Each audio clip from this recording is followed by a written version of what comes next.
പാകിസ്ഥാന് വേണ്ടി ചാരവൃത്തി ചെയ്തു എന്നുള്ള സംശയത്തിൽ അറസ്റ്റിലായ യൂട്യൂബറും ട്രാവൽ വ്ളോഗറുമായ ജ്യോതി മൽഹോത്രയ്ക്ക് BJP ബന്ധം.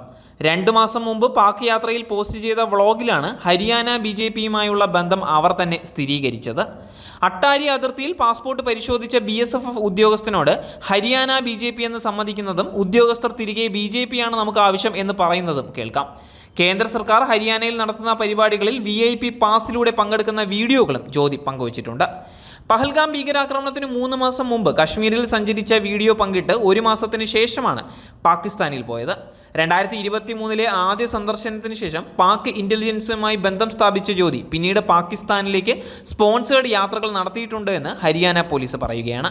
വാട്സാപ്പ്, സ്നാപ്ചാറ്റ്, ടെലഗ്രാം എന്നിവയിലൂടെയാണ് വിവരങ്ങൾ പാകിസ്ഥാനിലേക്ക് കൈമാറിയത്.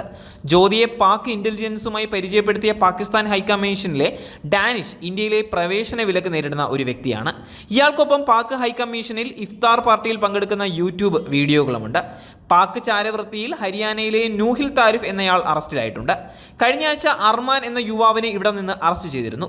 അതിർത്തി കടന്നുള്ള കള്ളക്കടത്തിന്റെ മറവിൽ ഇന്റലിജൻസ് സന്ദേശങ്ങൾ കൈമാറുന്നത് എന്ന് കണ്ടെത്തിയതിനെ തുടർന്ന് ഉത്തർപ്രദേശിലെ മൊറാദാബാദ് സ്വദേശി ഷഹസാദിനെ തീവ്രവാദ വിരുദ്ധ സ്ക്വാഡ് തിങ്കളാഴ്ച അറസ്റ്റ് ചെയ്തിരുന്നു.